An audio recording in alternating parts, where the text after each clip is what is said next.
हर घर की दीवारों के पीछे कुछ राज छुपे होते हैं, कुछ ऐसे राज जो वक्त के साथ दब जाते हैं और कुछ जो खुद आपको बुलाते हैं।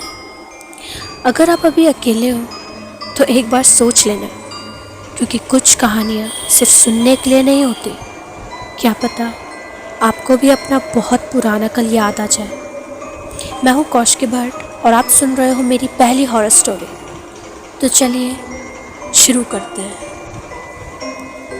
मैं हूँ सारा और ये कहानी है मेरी, और या फिर कह सकते हो मेरे लाइफ की सबसे बड़ी mistake. It was a summer break and like every other school gang हम भी कुछ एडवेंचरस प्लान कर रहे थे। रोहित, श्रेय, प्रिया और मैं, हम चारों बेस्ट फ्रेंड्स थे। लाइफ सिंपल सी थी अंटिल श्रेय ने एक ऑफ़र दिया। उसने कहा, गाइस इस समय कुछ बोरिंग नहीं करते ना, लेट्स डू समथिंग थ्रिलिंग। श्रेय ने हमें इनवाइट किया उसके मामा के मेंशन में, एक पुराना सा रॉयल सा हवेली टाइप घर जो शहर से काफ़ी दूर था। श्रेय ने बताया कि वहाँ नेटवर्क नहीं आता, न टीवी है ना वाईफाई। हाँ लेकिन जगह बहुत बड़ी है और तुम लोगों को मैं अपने कुछ पुराने दोस्तों से भी मिलवा दूँगा।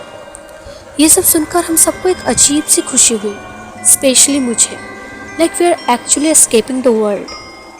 हम सब ने अपने घर जाकर अपने पेरेंट्स को कन्विंस किया एंड सरप्राइजिंगली सम्मान भी गए। तो हमने तुरंत प्लान बना लिया, एक हफ्ते का फुल एस्केप। हम सब बहुत ही ज़्यादा खुश थे और उसी रात हमने अपनी पैकिंग स्टार्ट कर दी। अगली सुबह एक स्पेशल वैन हमारे गेट के बाहर खड़ी हुई। श्रेय के मामा ने भेजी थी एक्चुअली। ब्रो, तेरे मामा तो काफ़ी क्लासी निकले। रोहित जोर से हंसा। तभी श्रेय कैजुअली बोलता है, actually I never told you guys but my mama is kind of rich. हम सब एक दूसरे को देख के हंस दिए और उसी एक्साइटमेंट में हम निकल पड़े उसके मामा के मेंशन की तरफ, जहाँ से हमारी ज़िंदगी का सबसे डार्केस्ट चैप्टर शुरू होता है। तो जैसे ही हम लोग उस मेंशन के गेट पर पहुँचे, ऑनेस्टली गाइस एक सेकंड के लिए हम सब चुप हो गए, क्योंकि श्रेय जिस तरीके से उसके मेंशन को एक्सप्लेन कर रहा था, लाइक लिटरली बिल्कुल वैसा ही उसके मामा का मेंशन था। ये घर है या किसी नवाब का पैलेस? प्रिया ने आंखें फैला के बोला। शाम के करीब 4:30 या 5 बज रहे थे। अंदर जाते ही हमें एक बहुत अच्छा वेलकम मिला। एक big drawing room, old wooden furnitures. मैं ये सब देख ही रही थी और तभी आए श्रेया के मामा जी। उनकी वाइफ काफ़ी कूल थी, लाइक बिल्कुल स्ट्रिक्ट एल्डरली अंकल वाली वाइब नहीं थी। वो बड़े ही कैजुअली फ्रेंडली तरीके से मिले हमसे।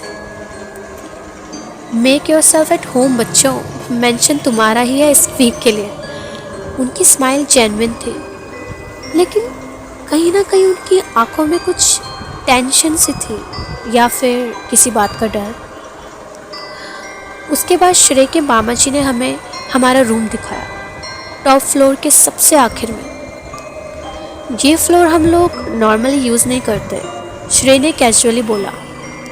बस जब कभी रिलेटिव्स आते हैं तभी खुलता है, वरना ये एरिया साल भर लॉक्ड ही रहता है। हम सब थोड़ा कंफ्यूज हुए, क्योंकि मेंशन के बाकी फ्लोर्स तो काफ़ी डेकोरेटेड थे, लाइक काफ़ी अच्छे। ये फ्लोर थोड़ा डिफरेंट था, रॉ, थोड़ा डस्टी और कुछ कुछ जगह तो जैसे अनटच्ड थी। हम अपने रूम की तरफ जा ही रहे थे, सब एक दूसरे को हंसते हंसते देख रहे थे, बात कर रहे थे, चिल कर रहे थे, कि तभी मुझे अपनी गर्दन पे एक ठंडी, लाइक बहुत ही ठंडी हवा का झटका फील हुआ। बिल्कुल ऐसा जैसे कोई चीज़ मेरे बिल्कुल पास से गुजर गई हो। मैं एक पल के लिए रुक गई, फ्रीज़ हो गई। ना मैं बोल पाई ना मैं हिल पाई, बस मेरी नज़र जाकर सीधे उस दरवाजे पर टिक गई, जो कि सबसे अलग फील दे रहा था, सबसे अलग। बिल्कुल ऐसे जैसे कई सालों से किसी ने उसे खोला ही ना हो।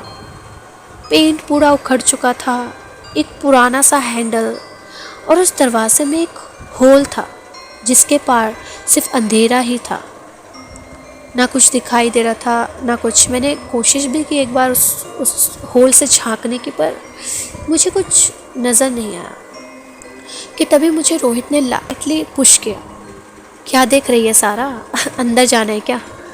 मैं मुस्कुराई, लेकिन आंखों में एक हल्की सी चुभन थी, जैसे कोई चीज़ उस बंद दरवाजे के उस पार मुझे देख रही हो। खैर, मैं उस बात को जाने दिया और सोचा शायद ये मेरी ओवर एक्साइटमेंट है, और हम अपने रूम पर चले गए। हम लोग फाइनली अपने रूम के अंदर पहुंच गए। सॉफ्ट मैट्रेस, पुरानी खिड़कियाँ, उन खिड़कियों से एक हल्की हवा और एक अजीब सी सन्नाटे भरी शांति थी।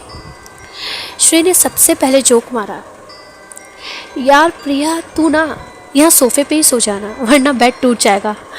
प्रिया बहुत ज़्यादा गुस्से में आ गई। उसने क्वेश्चन उसके फेंक के मारा, हाँ तो तुम्हारे मामा जी का मेंशन है ना, रॉयल ही होगा बेड भी।